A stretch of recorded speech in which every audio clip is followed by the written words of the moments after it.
السلام عليكم. النهارده هقول لكم ازاي تعملوا البتنجان المخلل بنفس طريقه المطاعم، وسر الميه بتاعته اللي لونها احمر وسر اللون البنفسجي اللي انتوا شايفينه ده. الطريقه دي يا جماعه هتعتمدوها لما تجربوها. اول حاجه انا عندي البتنجان، انا جايبه 2 كيلو من البتنجان، غسلته كويس وشلت الجزء الاخضر اللي بيبقى فوق ده، يعني مش باجي عليه قوي. بعد كده الميه بتاعتي انا مسخناها، بحط فيها معلقه من البابريكا ومعلقه من الشطه ومعلقه من الكمون ومعلقه من الثوم المفروم، وبحط فيها نص كوبايه من الخل، وبحط يعني ربع كوبايه كده من الزيت.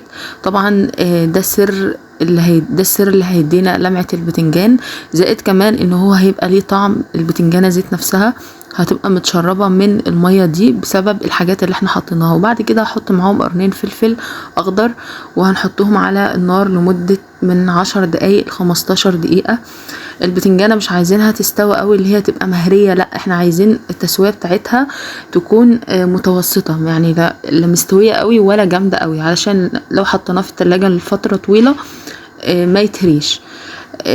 كمان يا جماعه في معلومه مهمه، البتنجان لما بنسويه قوي قوي ويبقى مهري كده في التسويه ما بيبقالوش طعم.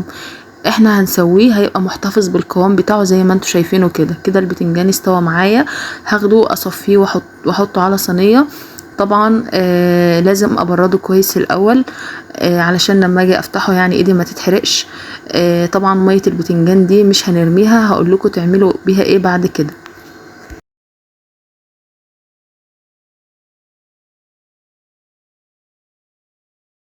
نيجي بقى لتحضير خلطة البتنجان او التتبيلة. اول حاجة بجيب معلقة كبيرة من الثوم المفروم، واربع معالق من الهريسة او الفلفل الاحمر المفروم. طبعا انا على حسب الكمية بتاعتي بحط المقدار ده، انت على حسب الكمية بتاعتك. وبعد كده بحط معلقة من الكمون، ومعلقة صغيرة من الكزبرة، ومعلقة من الشطة. وبعد كده بحط الملح بتاعي. طبعا انت هتظبطي الملح بتاعك على حسب كمية البتنجان والتتبيلة. بعد كده بحط نص كوباية من الخل ونص كوباية من الزيت. كل الحاجات يا جماعة اللي انا حطيتها دي هي اللي هتعمل معايا تتبيلة حلوة للبتنجان وطعم حلو. الخل يا جماعة هو اللي بيخلي لون البتنجان يقلب للون البنفسجي، وكمان الزيت بيديله لمعة. بعد كده بقى هقلب التتبيلة كويس جدا. طبعا احنا لازم نشوف الملح مظبوط ولا لأ. بعد كده هحط بقى البتنجان بتاعي. البتنجان كان بارد خالص زي ما انتم شايفينه بقى، يعني ما هوش مهري قوي ولونه كمان مش مطفي. يعني احنا تقريبا بنيجي نعمل بتنجان بنلاقي لونه مطفي كده، ده بسبب ان احنا بنسويه قوي وبسبب ان احنا ما بنحطش اضافات في ميه السلق. البتنجان مش هاخد واحده بوحدتها كده واحشيها واحطها في العلبه اللي احنا هنحفظ فيها البتنجان، لا احنا هنفتحها بالسكينه كده من النص، وهقلب البتنجانيه كلها في التتبيله. يعني كل البتنجانه كده هحطها في التتبيله دي وادخل الحشوه بايدي كده.